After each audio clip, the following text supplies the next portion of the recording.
تنويه هام لأي حد مسيحي أو قبطي بيتفرج عليا. أي حاجة هتتقال في الفيديو ده ملهاش علاقة بيكم. أي حاجة، أي كلمة، أي غلطة ممكن تقولولي في الكومنتس لو في حاجة أنا غلطت فيها.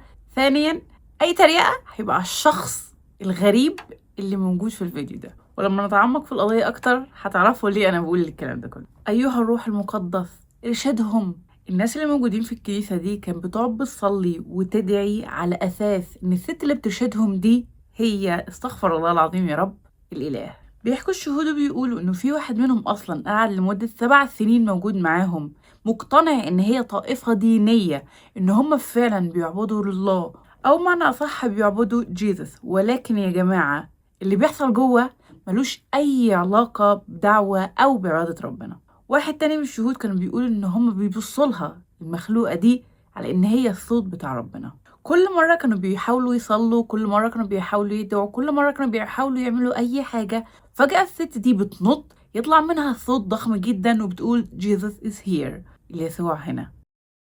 I was just scary thinking about it. Jesus Christ. فهم كانوا بيقولوا قد ايه هم كانوا مرعوبين بالاسلوب اللي هي بتتعامل بيه، مرعوبين ايه الهطل اللي بيحصل ده. قصادهم هي كانت بتحاول تمشي على تعليم المسيح على حسب كلام ربنا.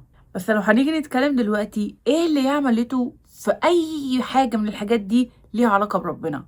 انا كانت ست قاسية، ست ما عندهاش اي ذرة رحمة، وما عندهاش حتى اي ريمورس، ما عندهاش اي ندم بكل حاجة هي عملتها. واحد من الشهود التانيين بيقول ان هو من كتر الذكريات القاسية بتاعته الست دي كانت هتنهي حياته. الست دي من كتر ما هي بتعاقبهم على اساس ان هي بتعاقبهم علشان عايزة مصلحتهم، بتحبسهم كده في حتة صغيرة وتقفل عليهم على اساس ان ده العقاب اللي ربنا عايزه. وفي واحدة من الاوض اصلا اللي موجودة اوضة مرعبة، محدش كان بيبقى عايز يخش فيها، ولا حتى حد عايز كان يعدي من قدامها. عايزة اقول لكم ان في اطفال كتير تعرضوا لأذى شديد وفقدوا حياتهم بسبب المخلوقة دي، وهي أصلا معروفة إنها زعيمة طائفية، هي عاملة طائفة لوحدها وعاملة نفسها هي الزعيمة بتاعتهم. وهنا هتبدأ قضية The House of Prayers، بيت الصلاة.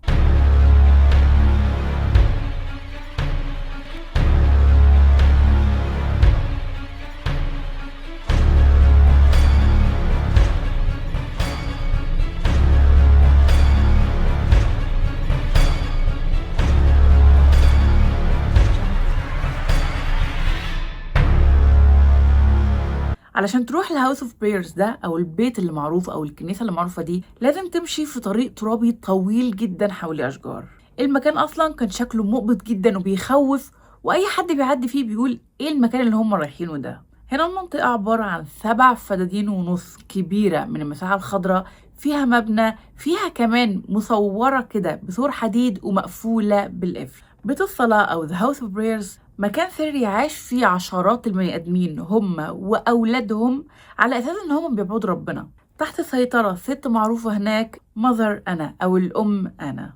الناس اللي كانت موجوده في المكان ده كانت ظروفهم صعبه جدا، معهمش فلوس، معهمش اي حاجه، مش عارفين اي حاجه في الدنيا، عايزين فقط الارشاد من شخص معين. والارشاد ده المفروض ان هم لاقوه من الماذر انا يونغ. كل اللي كانوا بيعملوه بيلبسوا هدوم قديمة قوي وشكلهم مبهدل. كانوا بيروحوا لأنا علشان هي كانت بتقول لهم إن هي هتلاقي لهم شغل، فهي كانت عندها قواعد صارمة. أنا هشغلك، ولكن أنت مش هتطلع من المكان ده فقط إلا علشان الشغل. لما ترجع ما تقولش لأي حد أنت عايش فين. ثانيا، أي حاجة أنت هتقبضها أنا اللي هاخدها. في المساحة الكبيرة دي 7 فدان ونص كان عندهم كنيسة، كان عندهم مدرسة أو حضانة أطفال، وكان عندهم بيوت. فهنا أنا قررت إنها تقول لهم لكل الناس اللي عايشين عندها أنا هتكفل بأطفالكم، أنا هاخد بالي منهم. بس اللي حصل بسرعة إن أنا يونغ ابتدت إن هي تبقى المسيطرة الكاملة على كل دول. ابتدت تسيطر يناموا إمتى، ياكلوا إمتى، يشربوا إيه، وحتى ياكلوا إيه. وكمان بتتعامل مع الأطفال اللي هم مفروض 2 3 4 وحتى 10 سنين بيتحاسبوا إزاي. أول مرة بقى بيت الصلاة ده يظهر على الرادار بتاع الشرطة بسبب إن واحدة اسمها جوي فليكرز كلمت الإدارة بتاعتهم وقالت لها إن أخوهم الغير شقيق موسيس أو موسى مش موجود وإن هو انتهت حياته. لما جابوها وسألوها أنت آخر مرة شفتيه كان عايش، قالت لهم لأ. ابتدت توصف لهم إن آخر مرة شافته كان من 28 سنة، وأصلا مكالمتها لجوي دي جت من العدم.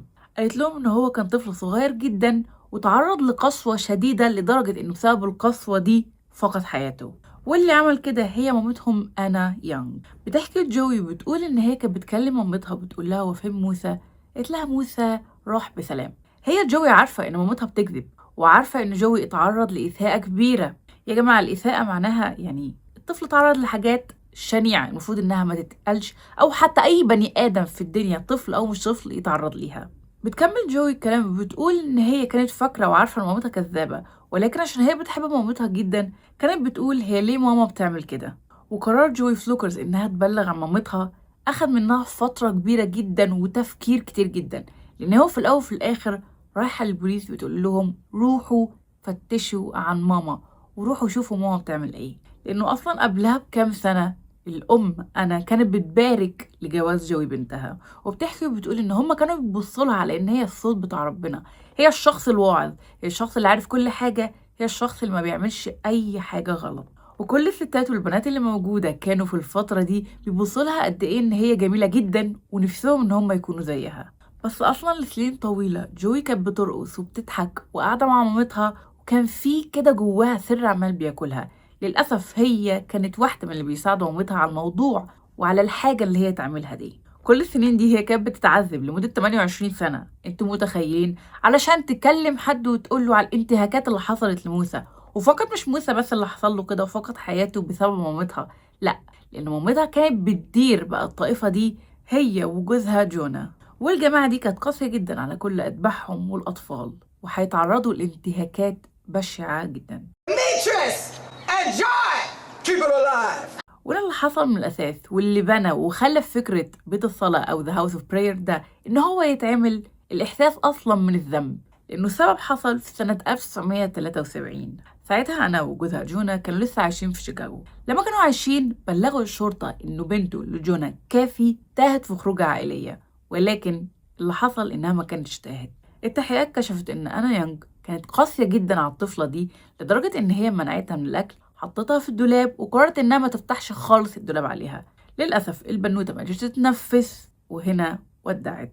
هنا بسبب اللي حصل في البنوتة ده في الدولاب قررت أنا بقى إن هي من إحساس بالذنب، من الإحساس مثلا إن أنا لو تتبعت كلام ربنا وخليت الناس تبقى معايا على كلام ربنا هبقى خلاص الذنب ده ولا كأني عملته. قررت إن هي تسيب شيكاغو هي وجونا ويروحوا المكان تاني، يغيروا طريقة لبسهم، يغيروا طريقة كلامهم، ويروحوا يبدأوا حياة من صفر خالص من أول وجديد. وفي الوقت ده كل حاجة في دماغها كانت يا أبيض يا أسود، أنت يا إما هتبقى مقدس يا أنا وربنا يا لأ، أنت هتبقى مقدس. أي حد هيخش المكان ده لازم يبقى مقدس، ولما بقتش مقدس في عواقب للموضوع ده. ابتدت تقول وتحكي أنا هبقى الست المقدسة وأنا هجيب الناس تعبد ربنا حتى الناس دي لو مش عايزة. طبعا بعد مكالمة جوي أول حاجة عملوها المحققين إن هم عايزين يروحوا يشوفوا بيت الصلاة ده كان عامل إزاي.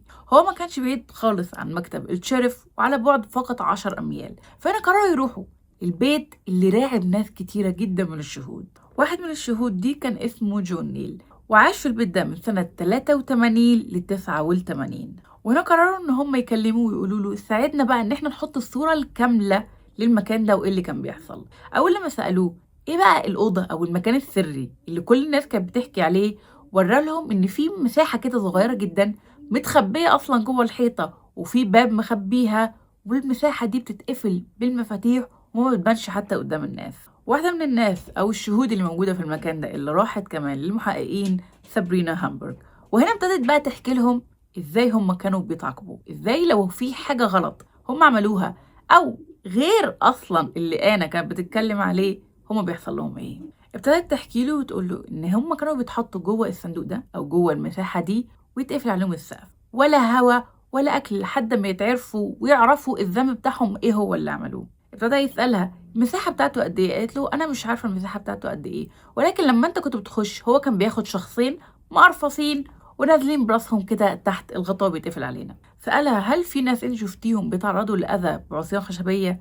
قالت لهم كلنا بلا استثناء كنا بنتعرض للأمر ده. ابتدى يسألها طب هم ليه كانوا بيعملوا كده؟ أنا وجونا ده ليه بيعملوا كده في الناس اللي عايشين معاهم؟ قالت لهم أنا مش فاكرة الصراحة ومش عارفة إيه اللي حصل، ولكن أنا أعرف أقول لك إيه التفاصيل اللي حصلت لي. أخدوا مني هدومي وابتدى إن هم ينزلوا عليك بالخشبة.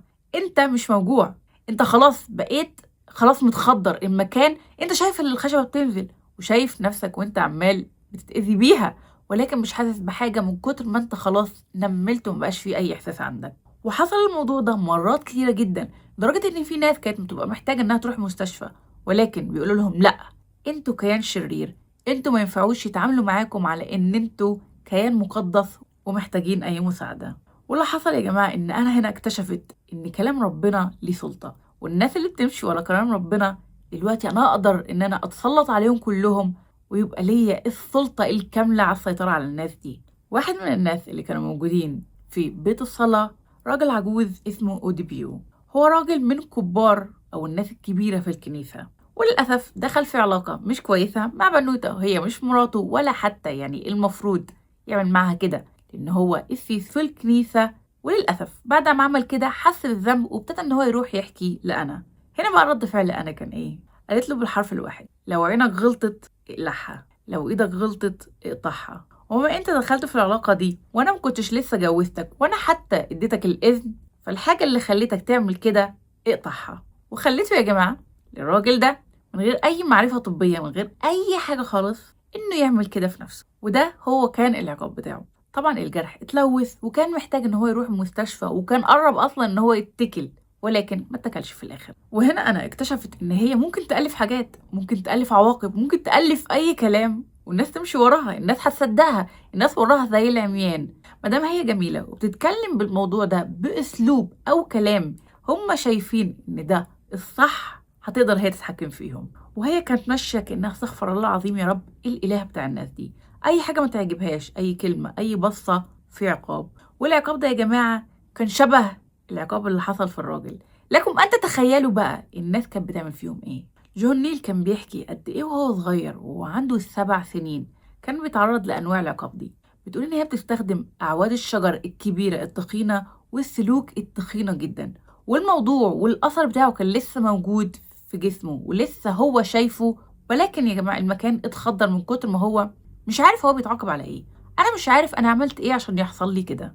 بيحكي وبيقول أنا طفل صغير لمدة سنة أو سنتين قاعد عندي 7 سنين بتعاقب مش عارف عشان إيه، وبدل ما أنا أعمل زي أي طفل طبيعي أخد نفسي وأهرب، أخد نفسي وأنط من السور وأجري، أنا كنت خايف لأن أنا عارف إن أنا هتعرض للهلاك، لأن أنا مش حاجة مقدسة. شهود كتير جدا قالوا إن هم اتعمل لهم غسيل مخ بسبب أنا لو قالت لهم إن المشروب ده سيء جدا بشع، اشربوه، هيشربوه من غير ما يقولوا لها ليه وازاي وفين ولا اي حاجه. لو قالت لهم نطوا هينطوا، لو قالت لهم اعملوا اي حاجه هيعملوها زي العميان اللي هم كانوا مصدقين ان هي عايزه المصلحه بتاعتهم. وفي يوم السبت 28 يناير 2016 هنا ابتدوا ان هم يروحوا مع جوي بنتها لأنا يشوفوا المكان والبيت ده او الكنيسه بيت الصلاه عامل ازاي. ابتدت تحكي لهم ان هنا المنبر، هنا الاوضه، وهنا كان في مذبح علشان نقدر ان احنا ناكل، وهنا كان الحمام. وابتدى بقى المحقق وهو بيشوف الاوض دي شايف وسام من وراها جوي عماله بتعوي، عماله بتعيط وبتقول الباب ده ما تفتحوش، الباب ده ما تفتحوش، وبتعيط وبتصوت جامد. مع انه عدى على الموضوع ده يا جماعه من 28 ل 29 سنه. انتوا متخيلين؟ قال لها هو ده الاوضه؟ قالت له ايوه، هي دي الاوضه اللي اخر مره كنت شفت فيها موسى مفارق الحياه. قال لها ايه اللي حصل؟ قالت له انا الاوضه دي والباب ده اخر مره فتحته فيه بكره اليوم ده، لانه لما انا دخلت لقيت موسى ازاي عينه دبلانه، ازاي هو من كتر عدم الاكل، لانه هنا قررت انها تحطه وما تدوش اي اكل ولا شرب، اتعرض بقى للاذى النفسي والجسدي ده وراح. الولد يا عيني دبل، انتوا متخيلين؟ دبل وهو عنده 3 سنين. 3 سنين الطفل المفروض اصلا هو ما يعرفش وما يفهمش، مش عارف ليه ما بياكلش، يعني المفروض امه هي اللي تاكله، امه هي اللي حاطه في المكان ده. طبعا هم كانوا كلهم بيدوروا على اسم موسى في السجلات بتاعتهم. قالت لهم لا يا جماعه مش هتلاقوا ان هو اسم موسى، لانه بعد ما انا قررت انها تسيب شيكاغو وتعمل بقى بيت الصلاه ده كل الناس اديتهم اسامي كنيسيه، اسامي ليهم هم غير الاسامي الاصليه بتاعتهم. حكيت لهم جوي برضو وقالت لهم ان موسى جه من بنوته هناك في مراهقه في كنيسه كانت في شيكاغو، وخدوا موسى من البنوته دي علشان هي مش هتعرف انها تربيه ومش هتعرف انها تصرف عليه، فاخدوه وهو اصلا كان اسمه ايمان هاربر، وقرروا ان هم ياخدوه ويروحوا بيه ويسموه موسى. ولما راحوا للكنيسه قالوا لهم ان ده ابنهم هي وجونا، وان هم هيربوه وهم هيتكفلوا بيه في كل حاجه. وهنا مهمة أنا يا جماعة في كل الأطفال اللي موجودين عندها في الكنيسة إنها تكسرهم بالبطيء. قسوة بطيئة وصعبة جدا. أول حاجة حرمان من الأكل، تاني حاجة حرمان من النوم والشرب، تالت حاجة يفضلوا واقفين طول اليوم لحد ما الطفل يبقى ضعيف وتنتهي حياته. وأصلا كل الناس لما كانوا موجودين معاها سألوها إيه اللي حصل لموسى، قالت لهم موسى ليه يا جماعة، هو راح لمكان أحسن بكتير من هنا، هو دلوقتي خلاص ارتاح، ما تتكلموش عن موسى تاني. وانتهت قصة موسى على الموضوع ده. وهنا ابتدوا انه يحققوا مع واحد اسمه توماس بيو، سألوه ايه اللي حصل لموسى، او اخر مرة انت شفته لما كان خلاص اتكل حصل ايه. قال لهم يا جماعة احنا حطيناه في برميل، بعدها اختفى اثره لمدة كام يوم، بعدها قررنا ان احنا نحطه في المكان اللي احنا بنحرق فيه الحاجات، حطيناه وشفنا ازاي ان هو بيختفي في المكان يا جماعة اللي بيحرقوا فيه الحاجات. طبعا هنا ابتدوا ان هم يطلبوا مساعدة من المكان اللي بيدور على الاطفال المفقودين وعندهم السجلات، وابتدوا بقى ان هم يحفروا في المكان ده لمدة اسبوعين كاملين. انتوا متخيلين ان هم بيدوروا على مكان بتاع طفل من 28 سنة، وبعد ما حفروا اماكن كتيرة جدا للاسف ما لقوش اي اثر ليه. ولكن بقى هنا اللي قرروا ان هم يعملوه يبحثوا بقى في سجلات عن انا يانج. اكتشفوا يا جماعة ان قبل ب5 سنين في طفل تاني غير موسى حصل له كده، وهي كانت اخت جوي كاتانا، وانها في سنة 1983 دخلت المستشفى بسبب الاساءة اللي حصلت لها. وللعلم يا جماعة البنوتة دي كانت عندها 2 سنين. بيحكي جون وبيقول إن أنا هي كانت مسيطرة على كل حاجة تماما، كانت بتمسك الطفلة كاتانا وبتفضل تقول لها افضلي قولي جيزس جيزس جيزس كتير جدا، لدرجة إنها كانت عاملة زي الروبوت اللي بايظ وعمال يكرر يكرر يكرر. بعدها لاحظت في مرة من المرات البنوتة اللي عندها 2 سنين اللي مش فاهمة أصلا ألف من كوز الذرة راحت لأخوها جون وقالت له أختك مش كويسة، وخلته يمد إيده على أخته علشان هي مش كويسة. كمان خلت بنتها جوي تعمل كده في أخته، وقررت إنها تجردها بقى للبنوتة الصغيرة اللي عندها 2 سنين اللي هي الطفلة المفروض إنها أصلا رضيعة من كل إنسانيتها، وحولتها هنا لكيان شرير. فلما كانت بتكلم الناس وتقولوا عاقبه، مش عشان هي بنوتة عندها 2 سنين، عشان دي كيان شرير. بيحكي جون وبيقول إن هو في اليوم ده كان سامع إن هي بتعيط كتير، وكان سامع إن في عقاب بيحصل. فجأة الصوت سكت تماما، ولقى إنه ناس كتير بتخش لجوه. أول لما راح اكتشف إن أخته راحت المستشفى، ولما راح شافها لقاها قاعدة في السرير طبعا محطوطة على الأجهزة، وشكلها إن البنوتة خلاص عدت بأزمة صحية. البنوتة الصغيرة اللي عندها 2 سنين ما استحملتش واتجرت. لما الدكتور قال له أنت حابب إنك تبوسها أو تحضنها قبل يعني خلاص هناخدها، قال له لأ، أحضر أنا كيان شرير. تخيلوا طبعا هو أصلا لما كبر دي حاجة أثرت في نفسيته قوي.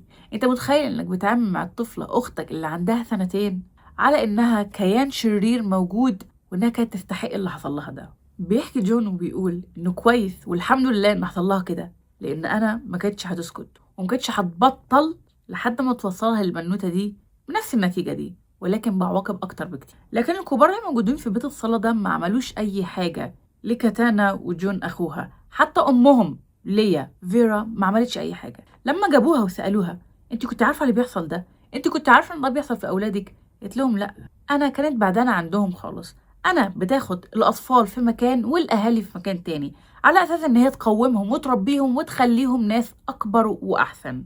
قالت لهم كمان إن هي كانت عايشة في منطقة شعبية، فلما قررت إنها تروح بيت الصلاة ده أنا قالت لها إن هي هتاخدهم وتعيشهم عندها علشان ما يقعدوش في نفس البيئة المنوبي أو المكان وحش اللي هي كانت عايشة فيه. بتقول إن هم قعدوا معاها لمدة شهر، وهنا بعد الشهر ده أنا كلمتها وقالت لها إن بنوتتها تعرضت لأزمة قلبية في المستشفى. طبعا هي كانت مستغربة، بنوتة عندها 2 سنين كانت صحية مفيش أي حاجة بتحصل، وبعد ما قعدت شهر في المكان ده تنتهي الموضوع بيها لأزمة صحية. ولكن هي صدقتها، لأن المفروض إن المذر أنا أو الأم أنا مش بتعمل حاجة غلط. وبعد كده أنا راحت للأم وقالت لها أنا عايزاك إن أنت تروحي للشرطة وتقولي لهم أنت المسؤولة عن اللي حصل لبنتك ده، لأن أنت لو ما قلتيش كده مش هتشوفي ابنك تاني. طبعا الأم خافت، وفي سنة 1983 قررت بقى إنها تروح تقول للشرطة إنها هي المسؤولة عن اللي حصل للطفلة ده، لأن هي خايفة إنه جون ابنها لسه موجود معنا، فخايفة إنها ما تشوفوش تاني. وفي بعض من الحالات زي حالة سابرينا هامبرج وابنها ماركوس الأمهات بتجبروا إن هم يسيبوا الأطفال بتوعهم بره وما يجوش حتى في بيت الصلاة. سابرينا بتحكي وبتقول إن هي في مرة من المرات كانت بترضع طفلها الطفل الرضيع، تخيلوا زي أي أم. دخلت أنا وقالت لها إيه ده؟ أنت عندك علاقة غير طبيعية جدا مع ابنك اللي بترضعيه ده. الأم اللي بترضع ابنها، الطفل اللي ما يعرفش أي حاجة في حياته غير لبن مامته. فهنا قرروا إنه يقولوا لها أنت مش هترضعي تاني، واحنا هناخده عندنا عشان نقويه ونخليه شخص أقوى. بتحكي سابرينا وبتقول إن هي كل مرة كانت بتروح عشان تحضنه بيبقى عايز يعيط وبيجري عليها، وهما بياخدوه ومبيخلوهاش خالص إنها تأثر عليه أو حتى تلمسه، لأنه قال يعني هي علاقتها واتجاهها ومشاعرها مش طبيعية تجاه ابنها. بس للأسف الولد ما استجابش لكل الكلام ده، لأن هو طفل مش عارف حاجة في حياته غير اللبن، بيعيط يا جماعة، طفل رضيع. فقررت أنا تقول لها يا أنا يا هو، يا أنا موجودة في بيت الصلاة يا جماعة يا الطفل الموجود ده. فقررت للأسف سابرينا إنها تاخده على بورتريكو وتوديه هناك وتسيبه في كنيسة تانية. بتحكي وبتقول إن أنا كانت بتقول لها إن جواه كائن شرير، وكان شرير جدا، المفروض كانت تسيبه في الشارع، ولكن هي عشان قلب أمه برضه سابته في الكنيسة. طبعا راحوا لبورتريكو المحققين وابتدوا إن هم يكلموهم عن سجلات الطفل اللي اسمه ماركوس ده، وآخر مرة شافوه كانت صورته وهو عنده 2 سنين. وابتدوا بقى إن هم يستخدموا التقنيات الحديثة عشان يشوفوا لما يكبر هيبقى شكله عامل إزاي. ولكن انتوا متخيلين إن الصور لحد دلوقتي موجودة في بورتريكو في الشوارع وإن هم بيدوروا عليه، لأنه مفيش أي حد عارف اسمه إيه ولا أثره ولا هو راح فين. أنا كانت شخص متلاعب، تقدر تعمل كل حاجة ولكن بتخلي الناس يعملوا لها الحاجة دي. ده بقى الشخص اللي بيقدر يتلاعب بالناس بجد. وهنا يا جماعة بقى أخيرا أنا هتغلط وهتقع. كل اللي يعرفوها يقولوا إن هي speaking of tongues، بتتكلم بلغات غريبة. فلما كنت بتشوفها المفروض إنها بتصلي، فجأة يطلع صوتها تخين وتقعد تتكلم كده، فجأة تقعد تلف وتنط وتعمل حاجات غريبة على أساس إن هي بتقول كلام ربنا. وكل ما كانت الناس بتروح لها، كل ما كانت الناس بتيجي، كل ما كانت هي شايفة إن هي اللي بتعمله ده صح. ولما سألوا كل الناس اللي موجودين يا جماعة انتوا كنتوا مقتنعين إن هي صوت ربنا؟ انتوا كناس مقتنعين الشخص ده اللي قدامكم بيعمل حاجات صح؟ فبتبص لهم وتقول لهم يا جماعة كلنا المفروض كنا مقتنعين، كلنا كنا شايفين إن هي مش بتعمل أي حاجة غلط. كل الناس كانوا عارفين إن اللي موجود مع أنا جونا أو براذر جونا هو جوزها.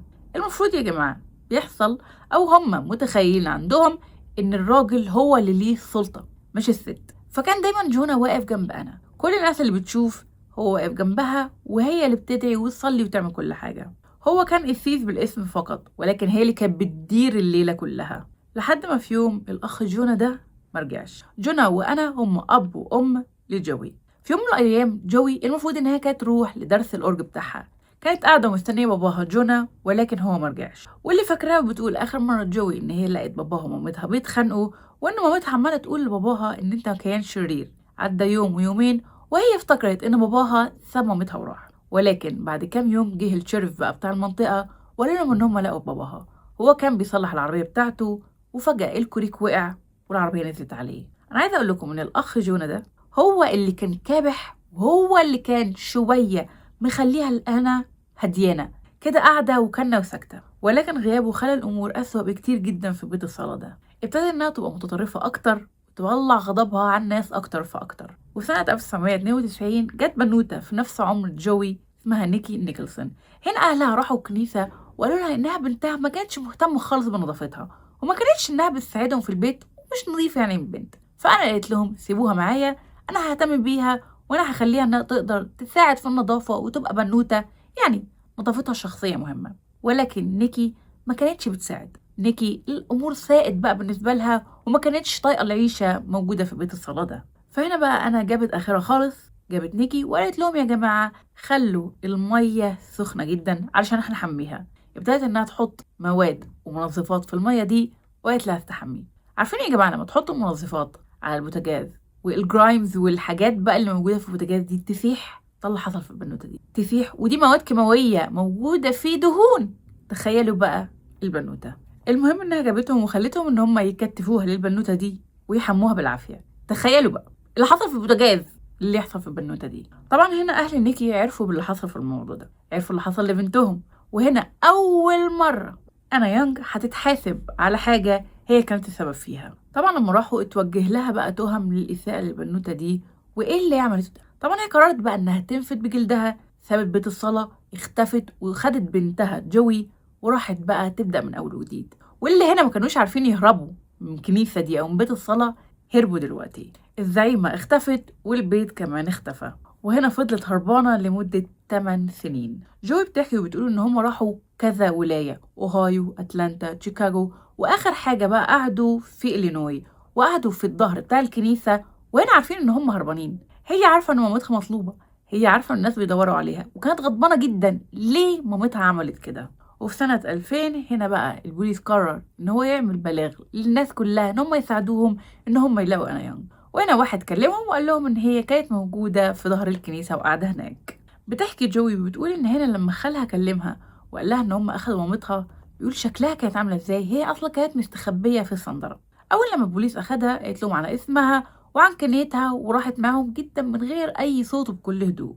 طبعا في الوقت ده جابت محامين. هنا المحامين ابتدوا ان هم يقولوا يا جماعه دي غلطه، وغلطه بقى جينيوين، يعني الست ما كانتش عارفه ان ده اللي هيحصل، واخدت حبس احتياطي لمده 6 شهور. وبعد ده قررت انها بقى تنقل واخدت بنتها وراحوا يعيشوا في جورجيا. وهنا بقى جوي المفروض انها كبرت وهتتجوز. فضلت جوي بنتها لمده سنين وسنين تمسح اللي حصل مع مامتها ده في دماغها، لحد ما بقتش تقدر انها تستحمل في اليوم اللي هي جابت فيه اطفال بقى عندها هي اطفال. ابتدى بقى الموضوع يكبر عن جوي لما مامتها ابتدت انها تشتمها وتهينها قدام اولادها. هنا بقى ابتدت الصوره تبان وتوضح. بتقول دي مش ماما، دي مش الجده، المنظر والاسلوب والطريقه اللي بتتعامل بيها دي بتتعامل بالمظهر انا، الام انا، الست اللي كانت بتاخد الاطفال من اهلهم وكانت بتعاقبهم بعقوبات مش طبيعيه. وهنا بقى ابتدت تسحب الذكريات عندها. انا عايزه اقول لكم ان جوي مش عارفه ان موسيس راح اتكل. ابتدت بقى ان هي تبحث في جوجل وتبحث وتدور على موسيس، وكمان تدور على اوراق التبني بتاعته وتشوف هو فين، ايه اللي حصل له للولد ده. طبعا ابتدت بقى تتكلم مع موظفه وتقول لها، قالت لها للاسف احنا مش عارفين فين موسى ده، وما فيش اي حد مسجل عندنا باسم موسى. طبعا هي بقى ابتدت تبقى فرستريتد قوي وحكت كل حاجه للموظفه على التليفون. الموظفه قالت لها بصي يا بنت الحلال، انا هقول لك حاجه واحده بس، لازم تروحي للشرطه وتقولي لها. في مكالمه اصلا جوي للبوليس وهي بتقول لهم الو، انا عايزه اعترف لكم بحاجه، بص انا عايزه اخلص من المكالمه دي، انا عايزه اخلص من المحادثه دي لان هي هم كبير جدا على قلبي وانا عايزه اخلص منه. بيحكي ظابط وبيقول نص الكلام، نصه فقط، لو هي قالته عن بيت الصلاه ده حقيقي، دي هتبقى اكبر قضيه اتعاملوا معاها من فتره كبيره، وبيت الصلاه ده اخيرا هيتحقق فيه في سنه 2016. وهنا بقى ابتدوا ان هم يجمعوا الشهود ويجمعوا الناس اللي كانت قاعده، منها سابرينا، جوي، وجون، وحتى تيا، وكل الناس، عشان ياخدوا منهم اقوال. عايزين يبنوا قضيه كبيره وكامله على المظهر انا دي، لان هم عايزين يا جماعه، مش هي بتامن بيوم الحساب، مش هي بتامن اللي بيغلط بيتعاقب، هم عايزين يجيبوا لها يوم الحساب ده. ناس كتيره جدا وناس كتيره من الشهود لما اكتشفوا ان جوي بنتها هي اللي عمل كده، حسوا بحاجه غريبه، لانهم بيقولوا انتوا عارفين جوي وهي طفله كانت اكتر طفله قاسيه وحشه جدا، كانت بتضرب الناس زي ما هي عايزه، كانت بتعاقبهم. امها كانت مدللاها جدا، بتجيب لها حلويات وبتاخد فلوس الناس وبتدلعها وبتخرجها وبتخليها تروح التمارين. كل الناس منهم جون بيقول ان هي اصلا البنوته دي كانت شريره، اي وقت هي عايزه تعمل فيه اي حاجه كانت بتعملها. فلما جوي كبرت وابتدت انها تدرس الطوائف وتدرس الاديان، ابتدى ان هو يبقى عندها وعي باللي كان بيحصل وايه هو الدور بتاعها اللي عملته في بيت او الهاوس اوف براير ده. ابتدت تحكي وبتقول ان هي كانت عارفه ان هي سبيشال عن مامتها، انا مميزه، فكانت بتروح وبتفتن عن اي حد وعن اي حاجه هي شافتها، عشان مش هي عايزه الشخص هي اللي تتعاقب. طبعا للاسف ده كله يا جماعه بيدوروا على موسى، مش لاقيين مكان موسى، فخايفين انه مبقاش في قضيه كبيره. فهنا ابتدوا بقى ان هم يدوروا على مكان الفلوس، الكوبونات، الشيكات اللي هي بتاخدها على اساس الطفل اللي هي متبنيه موسى. واكتشفوا لما حققوا ان هي مش فقط بتاخد شيكات من موسى بس، ده في اطفال تانيين هي بتقول ان هي متبنياهم وهم للاسف متكلين هي تاخد الفلوس بتاعتهم. ولما كلموا جوي وقالوا لها انت عارفه ان مامتك كانت بتاخد الفلوس دي، قالت لهم لان هو المفروض كانت بتاخد بالها من موسى. هنا المحققين قرروا ان هم يكلموها ويقولوا لها تعالي معانا عشان احنا عايزين نتكلم معاكي في كلام. طبعا مش عايزين يصدموها في الاول ويقولوا لها سيره الاطفال وسيره الحاجات اللي هم عارفين. اول لما كلموها قالوا لها شكرا جدا ان انت جيتي تتكلمي معانا. قالت لهم انا مستغربه استغراب كبير، انا ليه اسمي جه تنبيه؟ راحت المحققه قالت لها اسمك جاله تنبيه عشان انت كانت بتاخدي فلوس على اطفال انت المفروض مبنياهم وهم مش موجودين. قالت لها بصي انا هعترف بغلطي، انا عارفه ان انا غلط، انا عارفه ان انا باخد فلوس الناس وكنت بصرفها، ودي الحاجه الوحيده الغلط اللي انا عملتها. قالت لهم يا جماعه انا ما بخافش من حاجه، انا امراه بتاعت ربنا ولازم اقول الحقيقه والغلط اللي انا عملته. طبعا هنا بقى لما حصروها في موضوع الفلوس والتامينات باطفال تانية مش اطفالها، ابتدوا بقى انه يقولوا لها يعني انت ما مدتيش ايدك خالص على العيال؟ قالت لهم انا امد طفل على ايدي عنده 2 ولا 3 ولا 4؟ ليه كده؟ هو عمل ايه اصلا عشان يستحق حاجه زي كده؟ قال لها انت متاكده ان انت ما مديتيش ايدك ولا على طفل واحد؟ قالت لهم اه انا متاكد. قال لها طب على فكره بنتك هي اللي قالت لنا الكلام ده كله. قالت لهم لا، دي كان شرير، دي مش كويسه، دي بتكذب باسم يسوع وباسم الرب. البنوته دي بتكذب، وانا ممكن احلف لكم بكل حاجه وبكل اسامي ربنا ان هي كذابه.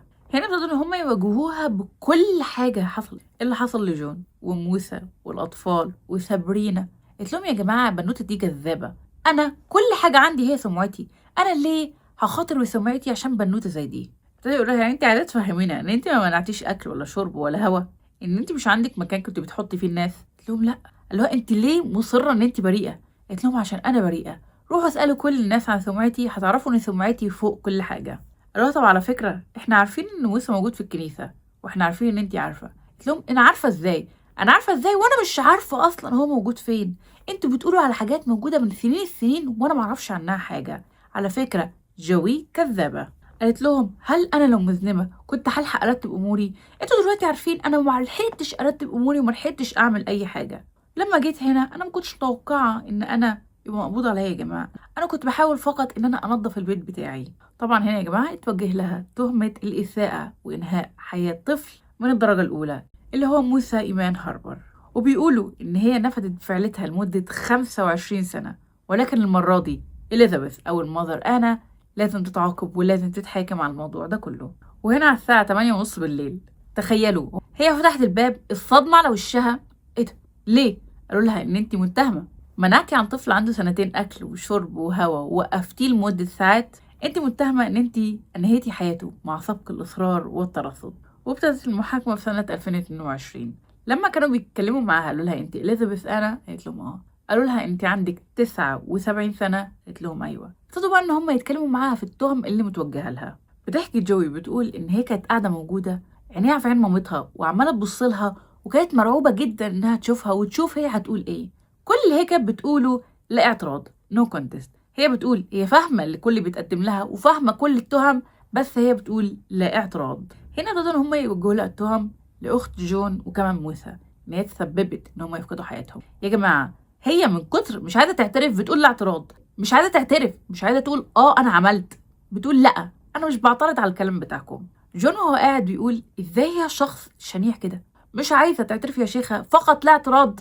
يلا ما نشوف هتنتهي المحاكمه دي على ايه. هما كان عندهم ادعاء قوي جدا وجايبينه، ولكن يا جماعه المحامين برضو بتاع انا كانوا اقوياء برضو. هي بتقول لهم انا هقول لا اعتراض علشان انا عايزه احافظ على حياه اولادي. انتوا متخيلين الست اللي كانت بتعمل كده في اولاد الناس عايزه تحافظ على اولادها؟ وبعد ب3 شهور بقى من المحاكمه دي قرروا ان هم يجيبوا كل الشهود يقفوا قدامها ويتكلموا. واول شاهده كانت بنتها. قالت لها على فكره انا قلت كل حاجه بالتفصيل وما كنتش عايزه انسى لان انا انا عندي اطفال وعارفه ان انت عملتيه ده كان غلط. قالت لها ان اي حاجه ممكن تتنسي، ولكن الروح البريئه الصغيره استحاله انها تتنسي.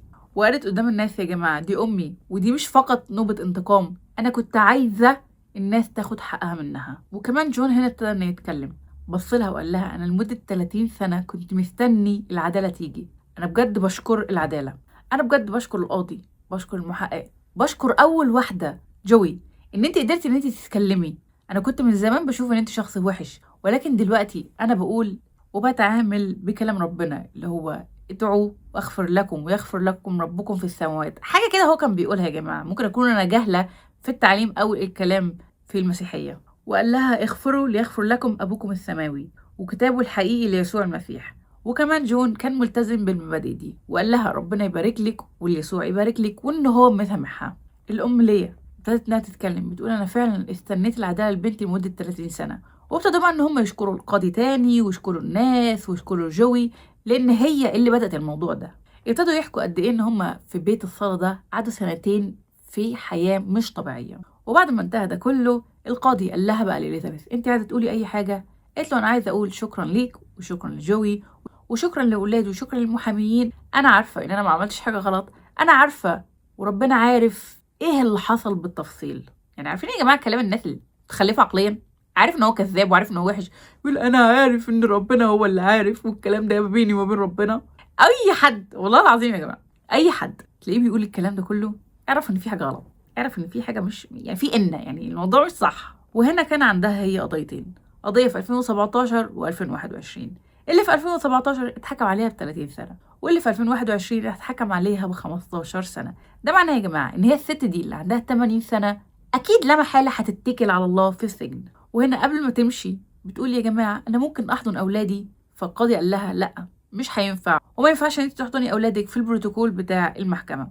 اصلا جون كان بيقول انت ازاي قادره كده يا شيخ، عايزه تحضني اولادك، عايزاهم وتخليهم يحضنوك، احضنوهم يا ستي لما تتكلي، احنا مش عايزينك ولا نشوفك وانت بتحضني اولادك وعندكم مشاعر والكلام ده كله، واحنا مشاعرنا فين؟ بتحكي جو بتقول في النهايه ان كل اهلها محدش فيهم ابتدى ان هو يتكلم معاها، وقطعوا معاها الوصال بسبب اللي عملته في مامتها، ان هي في الاول وفي الاخر خبصت وفتنت على مامتها. وبعد 6 أسابيع من الحكم عليها المذر أنا أو الأم أنا جالها أزمة صحية، جالها الفيروس اللي جه لكل البني آدمين، وفرقت حياتها في المنشأة بقى بتاعت السيدات اللي كانت محجوزة فيها في الوقت ده. وبكده خلصت قضية النهاردة. ناس كتير جدا بشكل غير طبيعي في كل الديانات بيستخدموا الدين إنه يبقى الشماعة اللي يعلقوا عليها الحاجات الغلط اللي هم بيعملوها. ممكن تلاقي شيخ، ممكن تلاقي قسيس، ممكن تلاقي اي شخص بيقول لك ربنا عمل، ربنا قال، ربنا سوى، ربنا وكده. ربنا هو بيحشروا كلمه ربنا في حاجه هم عارفين ان هم هيقولوها غلط، او هم عارفين ان هم هيسيطروا على الشخص ده فقط باسم ربنا، والشخص ده ضعيف، ايمانه ضعيف وقلبه ضعيف وما عندوش المعرفه الكامله والكويسه بتعليم وكلام ربنا ان هو يصدقه. ناس كتير يا جماعه جدا كده. ومش معنى ان الشخص ده شيخ ومش معنى ان الشخص ده قسيس ان هو يبقى شخص كويس، مش بالمسميات. من كام يوم كده شفت بوست ان هو مش بالمقامة ومش بالاسم ومش بالنسب ومش بالحاجة ان انت هتخش الجنة والنار، وان انت تقول وتعمل الجنة والنار، وان انت ليك تخش وانت ما تخشش. ناس كتيرة جدا ماتت في مكة وهيتحرقوا في نار جهنم، وناس كتير جدا ماتت في بيت غير مكة والمدينة والسعودية ونهايتهم كانت كويسة. اتمنى من الله ان احنا نبقى من الناس اللي نهايتنا كويسة، سمعتنا كويسة، فقط مش عشان قدام الناس، بينا ما بين ربنا. وان احنا يبقى عندنا الوعي ان احنا ما نصدقش اي كلام، لان احنا في زمن السوشيال ميديا دلوقتي اي حد ممكن يقول اي حاجة. كمان الاي اي بقى يهبل ويهطل في كل المواضيع دي كلها. اتمنى من الله ان كلنا يبقى عندنا الوعي بديننا وبحياتنا وبالناس اللي حوالينا، وما نقعش في الاغلاط اللي بنشوفها الناس التانية بتقع فيها. اتمنى قضية النهارده تكون عجبتكم، ما تنسوش تقولوا رايكم في الكومنتات، وما تنسوش تعملوا لايك وشير وسبسكرايب. اشوفكم في فيديو جديد ان شاء الله.